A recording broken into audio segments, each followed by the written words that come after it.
Hi there, I'm Joey. I'm Jacob. And we are watching Star Trek for the first time. Last time on Star Trek, the Big Bird did it. Yes. Literally, the Big Bird did it. And he did it so hard the season ended. Yep, yeah. We finished the season last time. Season 1 of Star Trek the Animated Series. I really should be looking into why the seasons were split the way they were for this show. Because I feel like they were just one big season. Yeah, and it was just like, oh yeah, this order of episodes is going like later on in this year, and this year, like these episodes are going first. Like it's weird. It's a whole thing. I don't get. I mean, it's maybe a whole thing. We'll actually know this for a fact. I don't get the production of 70s animation, but whatever.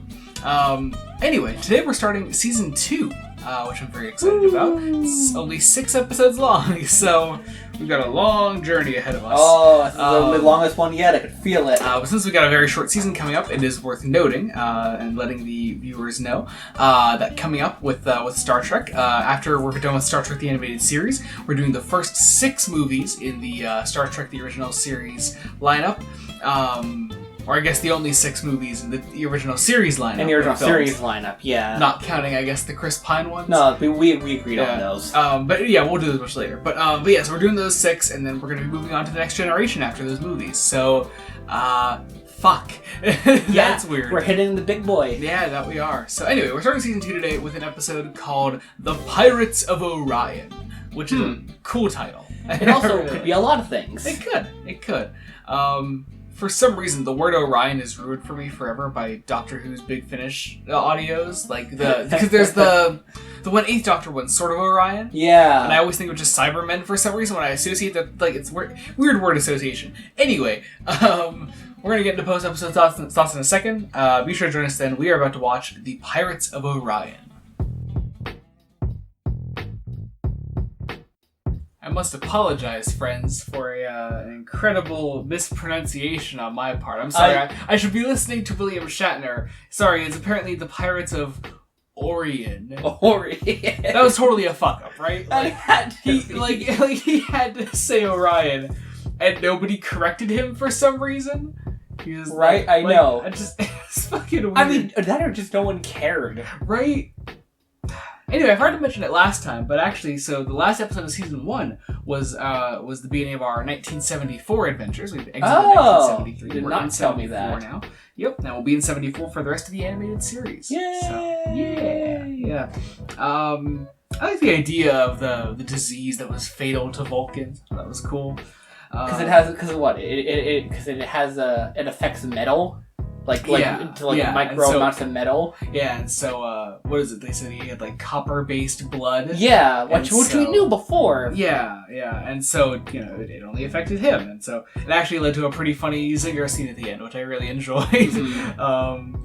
But no, it's a cool idea. And so, it became this, race against the clock about Kirk chasing down this cure to help Spock, and he couldn't do it in time. And there was literally not enough time, so he had another ship to track it down in half the time. Mm-hmm. And how Dr. McCoy has never used the insult pointy-eared encyclopedia before is beyond me. I don't know, it's a good insult. I'm surprised I'd never heard that one before. That sounds like something they would have jumped on in TOS. Yeah. But here we are. Anyway, I love the random following of another Starfleet ship.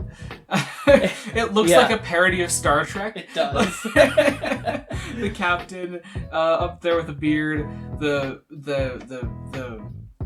Sulu replacement woman that is voiced by Majel Barrett. It looks like a Star Trek parody. It does. Star Trek parodied itself before anyone could beat them to it. Exactly.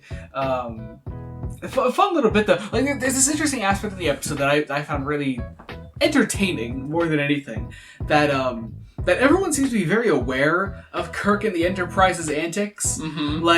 This guy knows, he's just man, Captain Kirk, he's gotta save us. He's the only guy crazy enough to do this shit. You know? Right. You pointed out, it's this is one of those rare episodes that acknowledges a wider continuity. Mm-hmm. That acknowledges that Captain Kirk can only do so much crazy shit for so long until other people are like, who the fuck is this guy? Right. It's really weird.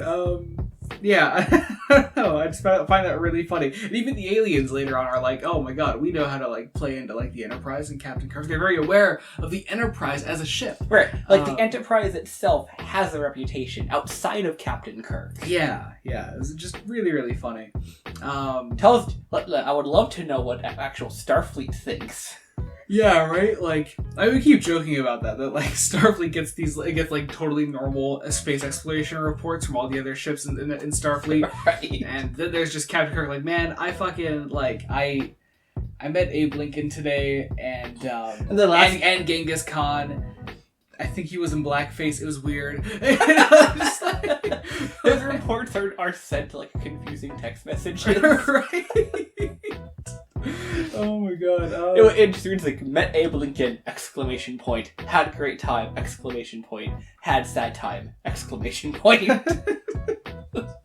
overuses the emojis. Like, anyway, Eric's was on some weird shit today. Yeah. Can we never animate him at Spock's little corner again? He looks like he's tripping balls, man. Like, it's really funny. It's the angle they gotta animate him. Yeah. Really, really funny. But it's nice to see he has other positions he could take. Yeah. You had a really funny bit when Spock gets knocked on his ass from the virus, and McCoy's like, there's nothing I can do, and you said, you're like, well, we may as well pray to God. And yeah. and McCoy like immediately after is like, oh, we're basically working in the Middle Ages. And I was like, well, I mean, there you go. Yeah. Get a fun little mention to Journey to Babel, which is nice. The Babel convention it was, yeah. Of the Orions. Mm-hmm. Or Orion. Ridiculous. I think Journey to Babel is probably the TOS episode that gets referenced the most in this show. Well, I think it has the most plausible, like, continuity to continuously reference. Yeah. Like, we know it's a thing. Well, it's one of, like, the only episodes of the original series that really delved into how other aliens interact with Starfleet, you know? Rather than just like, oh yeah, Kirk comes across an alien that we've apparently never met before, and we have to figure out what they're all about. Like, no, this is like, these are aliens that regularly have interactions with Starfleet, with the Federation. Right. Like, they're part of the Federation, and Starfleet is sort of like the flagship of it. Yeah. If not the government, they are... Well, Starfleet was like hosting like that peace conference pretty much, you know? But but like, a lot of aliens since then, like, know of Starfleet, know of the Federation. They're either a part of it or they're an enemy.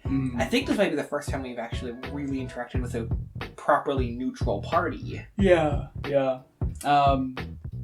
Let's see what else. Oh, yeah. It's just a really funny bit. Why do we keep trusting Scotty? I don't know. We had this really funny reaction when Kirk was like, I'm going to go down there. Scotty, I'm trusting you. And we were both just like, no, you can't do that. That's not... He might have the proper technical knowledge, as I'm sure we've brought up before. But he's got the judgment of a drunk. How he got to be as high-ranking as he is beyond me. I don't know. Anyway.